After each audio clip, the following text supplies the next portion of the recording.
Assalamualaikum warahmatullahi wabarakatuh. Kami dari kelompok 4 akan memaparkan tentang ASKEP pada perempuan dan anak dengan kondisi rentan dan kebutuhan khusus pada permasalahan ekonomi. Kami dari kelompok 4 terdiri dari Olip Aisyah, Ria Nurita, Risna Sari, Rika Sulfiatari, Rizky Amalia Umami, Salvin, dan Sela Yuria Etika. Salah satu contoh masalah sosial yang disebabkan oleh faktor ekonomi adalah kemiskinan. Kemiskinan merupakan masalah sosial serius yang dihadapi oleh pemerintah Indonesia. Meskipun telah berjuang puluhan tahun untuk membebaskan diri dari kemiskinan, kenyataannya memperlihatkan bahwa sampai saat ini Indonesia belum bisa melepaskan diri dari belenggu masalah kemiskinan. Apabila perempuan tidak dijadikan aset sasaran pengentasan kemiskinan dan analisis gender tidak digunakan untuk melihat akar penyebab kemiskinan, maka program-program yang mengentaskan kemiskinan tidak akan bisa dijangkau kebanyakan perempuan yang memiliki keterbatasan akses terhadap ruang publik. Kelompok rentan adalah orang yang lanjut usia, anak-anak, fakir miskin, dan perempuan hamil dan disabilitas. Yang tergolong ke dalam kelompok rentan, yang pertama adalah refugees atau pengungsi, yang kedua adalah internally displaced person, adalah orang-orang yang terlantar atau pengungsi, yang ketiga adalah national minorities atau kelompok minoritas, yang keempat adalah migrant workers atau pekerja migran, yang kelima adalah indigenous people atau orang pribumi atau penduduk asli dari tempat pemukimannya, yang keempat adalah children atau anak-anak, dan yang ketujuh adalah women atau perempuan. Perempuan kelompok rentan dengan masalah ekonomi, yang pertama adalah kemiskinan dan yang kedua adalah banyak anak. Kemiskinan merupakan ketidakmampuan dari segi ekonomi untuk memenuhi kebutuhan dasar makanan dan bukan makanan yang diukur dari sisi pengeluaran. Latar belakang perempuan rentan terhadap kemiskinan adalah adanya bahasan mengenai isu perempuan yang dimulai dari gender, budaya patriarki, perbedaan cara pandang.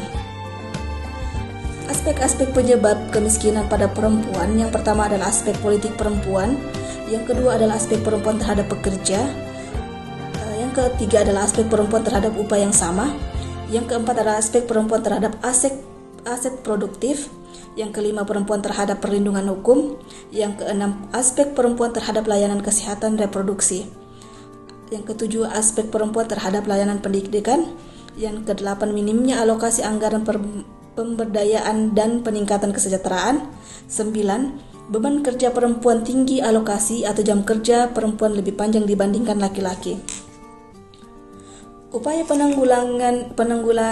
menanggulangi ketidakadilan yang disebabkan kemiskinan pada perempuan, yang pertama adalah keterlibatan perempuan dalam mengontrol proses perencanaan, pelaksanaan, pengalokasian anggaran, dan pemantauan jalannya kebijakan dan program pengentasan kemiskinan.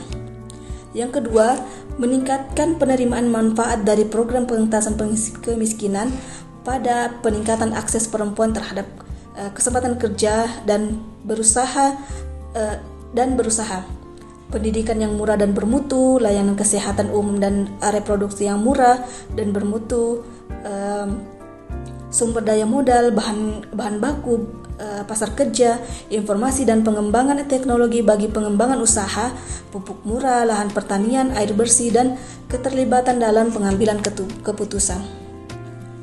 Banyak anak.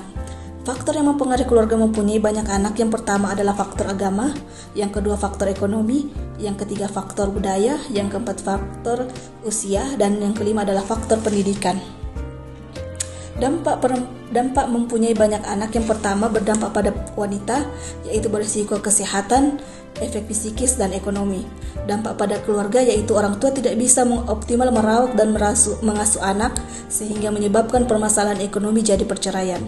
Yang ketiga, dampak terhadap pemerintah, yaitu peningkatan penduduk menyebabkan berbagai masalah sosial seperti adanya peningkatan kasus kejahatan, semakin tingginya angka ketimpangan pada pendapatan antar warga, dan yang terakhir yang dapat kami simpulkan pada pemaparan kami ini, yaitu isu gender dan kemiskinan rumah tangga merupakan salah satu sumber diskriminasi dan subordinasi terhadap perempuan.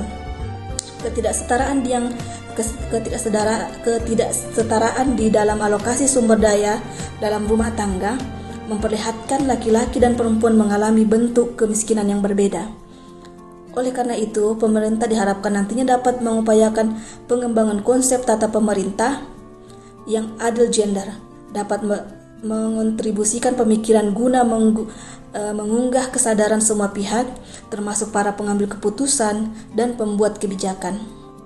Sehingga perspektif keadilan gender tercermin dalam kebijakan publik, baik dalam bentuk undang-undang, peraturan daerah maupun anggaran daerah yang pada gilirannya dapat bermanfaat untuk mengurangi kemiskinan yang dihadapi perempuan di Indonesia. Sekian pemaparan dari kelompok kami, kurang dan lebihnya mohon dimaafkan. Assalamualaikum warahmatullahi wabarakatuh.